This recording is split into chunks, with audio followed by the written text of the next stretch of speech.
Welcome back, everybody. We're on day 10. Already? Day 10? Yeah, day 10. Wow. Yeah, it's only 3 left to go here.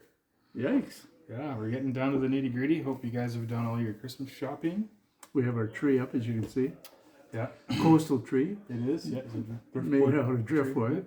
Some local eagles helped us make it. Yeah. Brought us some twigs from their nest. Oh, wow. Maybe? I don't know. Just trying to... Yeah, it works. I'll stick to that story. So, what do we got? We'll give everybody a chance to go grab their drum from their tree. Yes, please. Mm-hmm. Take your time. There's enough time. Are you done your Christmas shopping? So. Yeah. No. Yeah. Maybe. One of the three. I'm not sure.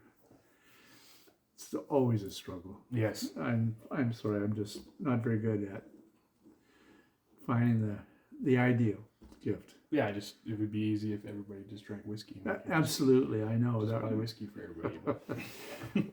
Well, there are still some that have had a chance to. And hope that they open it for sharing. For sharing, that's right, yeah. Unlike some of us. Those of us that have the Shelter Point whiskeys, we definitely have a whole bunch of Christmas presents, I don't we? suspect a lot of people will be getting a pretty special bottle under the tree this year. Yeah, it'll light your hair on fire. Actually, I'm into my second bottle of it now, and I'm actually really enjoying it. I'm really, really proud of that whiskey. I'm really happy with it. So I hope you guys all enjoy it too, for those of you that got it. So I'm into my second bottle as well. Oh, yeah? Or is it third? It seems to be floating away. There's lots of angel sharing in our house, I think. Oh, yes, evaporation, yeah. It's the fireplace, dry. Yeah, absolutely. Yeah. We put it into a kettle and put it on the wood stove. And it's good for keeping colds and viruses away, too. Oh, hey, 62.3%. During COVID, we used it as a COVID test every night. If we could smell it and we could taste it, we knew that we didn't have COVID. So it worked. That's what That's what the whiskey industry needs, is another pandemic. I'm not sure. They're having the whiskey industry right now is struggling, sadly, and it hasn't anything to do with pandemics. It has everything to do with climate change, though. When we were in Speyside and had a chance to talk to Leon at Tamnavulin, we realized that they were cutting back production, and they're on the River Livet. But those that are on the River Spey, and that includes McAllen as well, they're having to cut back seriously because there's just not enough water to do the things that is needed. Now, that doesn't affect everybody that way, but there's certainly alerts, environmental alerts throughout Scotland.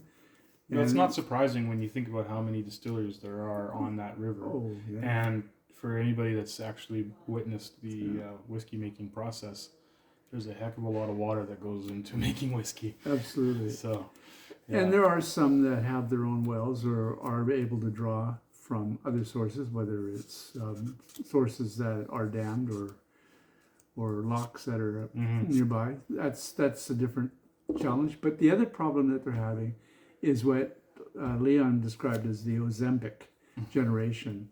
A generation that is into weight loss and non-alcoholic drinks. Modern era. What was the? I'm drawing blanks again today. Oh, you are? Yeah. The movement, temperance movement. It's a modern day temperance movement. Almost. Oh, interesting comparison. I like that. And then the third one is, of course, tariffs and the geoeconomic political uncertainty that's haunting everybody, in particular Ireland. I mean, that's a sad story, is Ireland, because they're all small distilleries that blossomed up since 2012 from 4 to 50.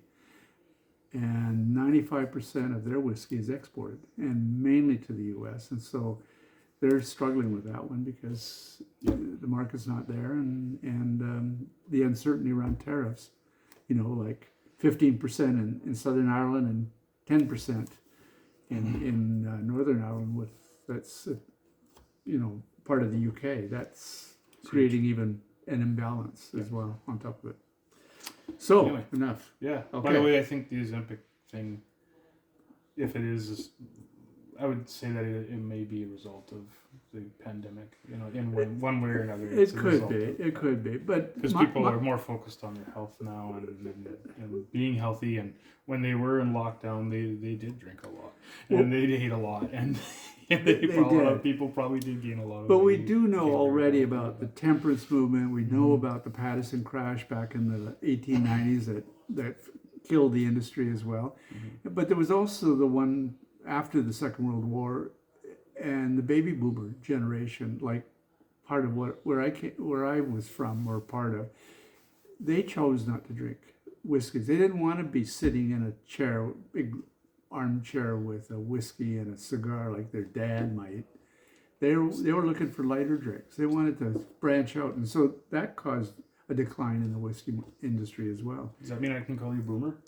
You could call me anything. Yes. Anyway, I'm getting thirsty. Yeah. Okay, so, let's go. And they probably are. Oh, too. look at this. Yeah. Whoa. So, My goodness, that's the darkest yet. dark. Well, I would say Edgedour is probably darker, was, yeah. but it's got a pinkish hue to it, almost like a rosé. Really? You've seen? Oh, Yeah. must be the lighting in the room, though. I see- Oh, I see okay. pink. Especially if you like kind of swirl it and you see the thinner parts. Yeah. Oh, wait till you get it on the nose. Oh, Holy schmackers. hello. How are you? Oh, Richard fine. Patterson again. Oh my God, the nose. I'm more like on Ralphie. this whiskey. Is spectacular. Absolutely amazing. All right. Enough of the nose. Sugary plums and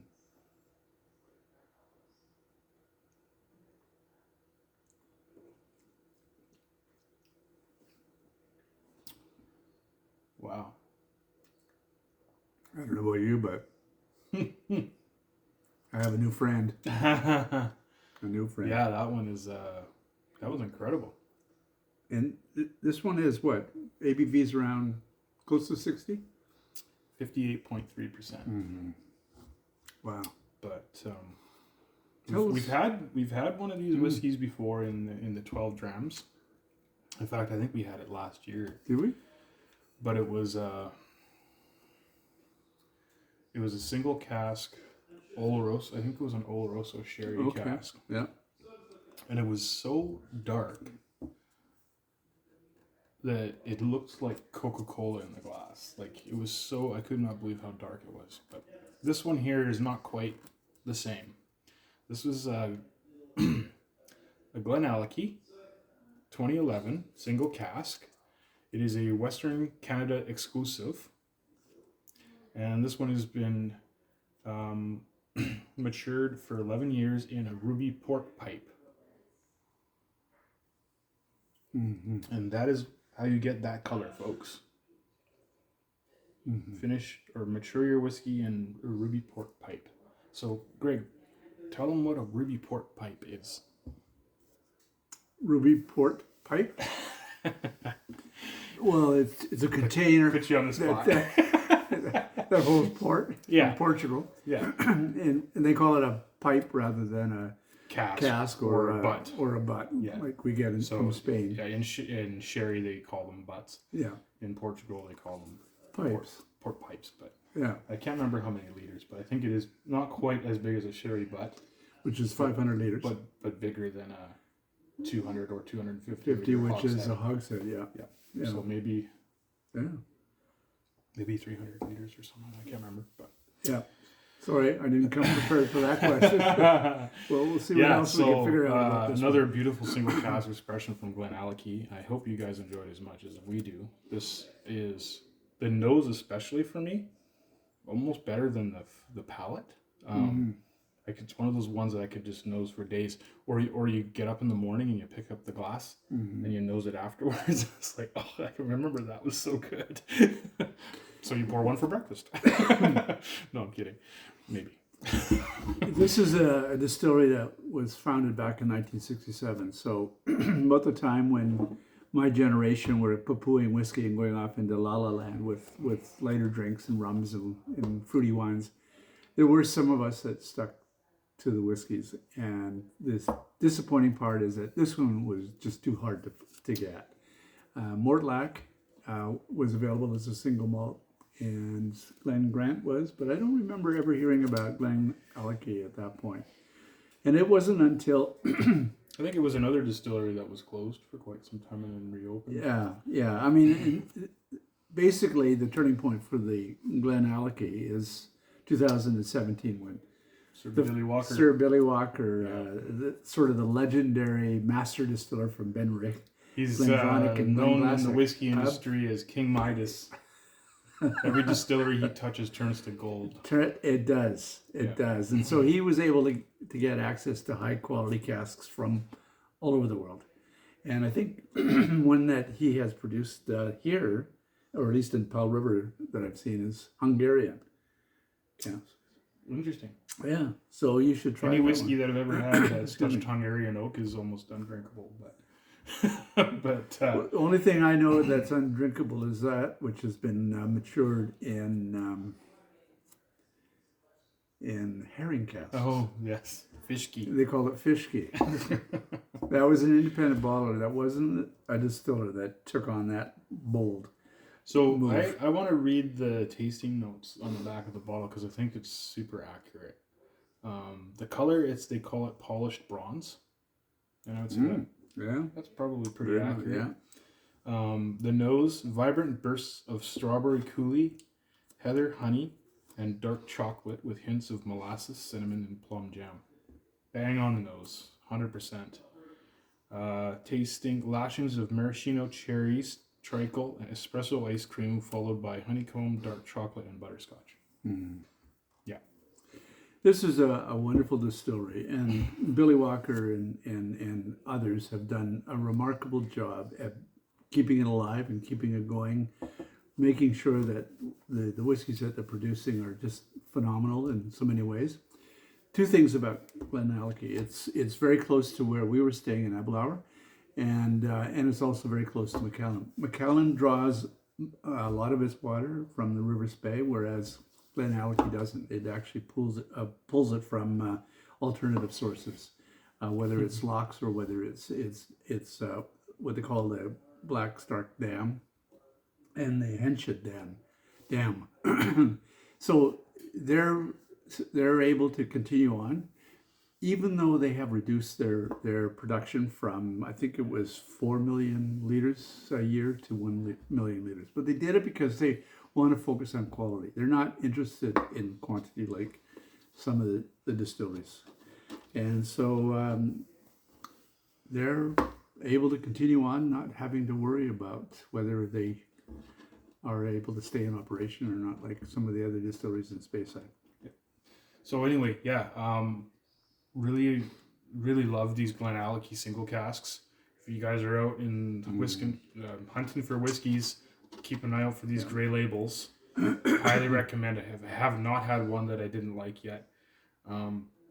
We just got one from our liquor store in Pearl River not long ago. It was Oloroso cask, and it was amazing.